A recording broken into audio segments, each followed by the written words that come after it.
Terrifying moments on the tarmac in North Carolina, where a Delta plane has made an emergency landing at Charlotte Douglas International Airport without its front landing gear up. The video shows the nose of the jet sitting on the runway today. A passenger inside the plane captured the moment that it touched down. Take a listen.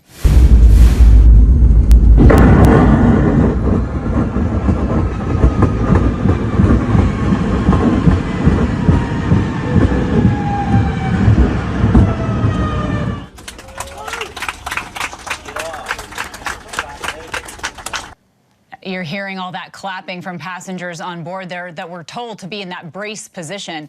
Delta says no injuries were reported among the two pilots, the 3 flight attendants, and the 96 people on board that Boeing 717, which flew there from Atlanta. Now, this all comes as travelers face a 4th straight day of air travel chaos at major airports. More than 800 flights have been canceled across the country today, just ahead of the busy 4th of July weekend.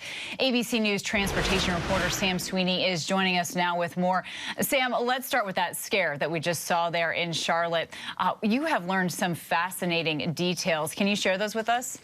Yeah, Katie, this was a Boeing 717 aircraft that's about 23 years old. Not many of them flying here in the U.S. anymore, just a couple with Delta and over in Hawaii. It was coming up from Atlanta, landing in Charlotte early this morning when the pilot got some sort of an indicator that there was a problem with his front nose gear. He flew the airplane around the Charlotte airport there for the tower and the emergency vehicles to check out. That's when they informed him that the doors on the landing gear were down, but the wheel itself was not down. They ran some checklists and they came in for that emergency landing with fire trucks standing by. What they did was they kept the plane on the back 2 wheels and the nose up as long as they could, and then at that last second they slowly and easily dropped that nose down onto the runway there, causing minor damage to that plane. They're going to have to get it off the runway and then examine it, and it likely will be back in the air in not too distant future. But the good news from all of this is that nobody was injured. All of those passengers, they were able to evacuate using the slides. I spoke with several of them. They said everybody was calm. They were briefed on the situation. They were told to take the brace position to protect themselves in case it was a hard landing. And then when the plane stopped on the runway there, they began to clap, and that's when they began that evacuation. That's just incredible. And this incident comes as more than 20,000 flights have been disrupted over the last 3 days.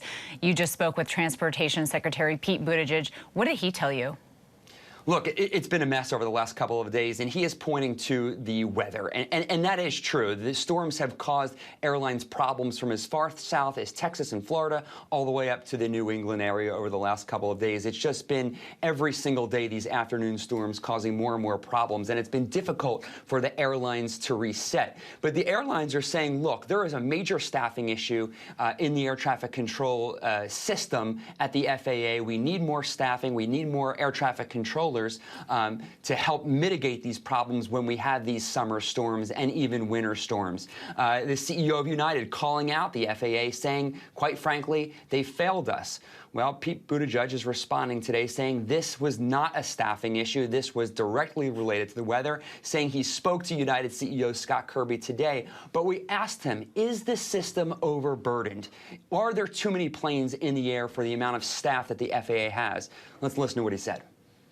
We're never going to allow any operations to take place that are not safe. But we do want more cushion than we currently have in terms of the air traffic control workforce, especially in certain areas that are particularly complicated and take a long time for a controller to qualify to work in.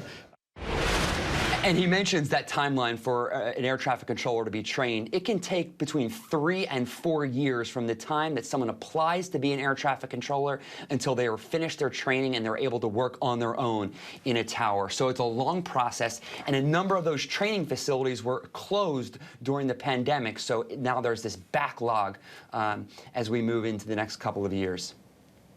I mean, so clearly it seems that you cannot pinpoint all these problems on a single issue. Would you agree? Yeah, this is a perfect storm, if you will. Weather, staffing, airlines coming out of the pandemic, and hundreds of thousands of people traveling, millions, I should say, traveling. And we're going into the July 4th holiday. And when you have storms that affect the major hubs, LaGuardia, Newark, it ripple effects all across the entire country. It's much different, you know, if you have a storm in the midsection of the country versus some of the most congested airspace in the country, which is New York's JFK, LaGuardia, Newark, Philly, and then, of course, down to D.C. And you have to remember also on Sunday night, the FAA experienced a computer outage, and they halted all flights into the D.C. area airports, BWI, Dulles, Reagan, and even as far south as Richmond. Any relief in sight, in your opinion? It's all going to come down to the weather. Things are a lot better than they were over the last couple of days. As you mentioned earlier, there are still 800 cancellations around the country, but you have to keep in mind that there's between 25 and 35,000 departures every day. So while airlines like United are being hit the hardest, more than 85% of their flights are still going out today. You know, but if you're on one of those canceled flights, that obviously certainly has an impact, possibly on a trip, a work trip, or a long-awaited vacation. So a lot of frustrated passengers out there, and it's likely that we'll see cancellations again tomorrow. All right, especially frustrating if you're traveling with kids. Sam Sweeney, our thanks to you. Hi, everyone. George Stephanopoulos here. Thanks for checking out the ABC News YouTube channel. If you'd like to get more videos, show highlights, and watch live event coverage, click on the right over here to subscribe to our channel. And don't forget to download the ABC News app for breaking news alerts. Thanks for watching.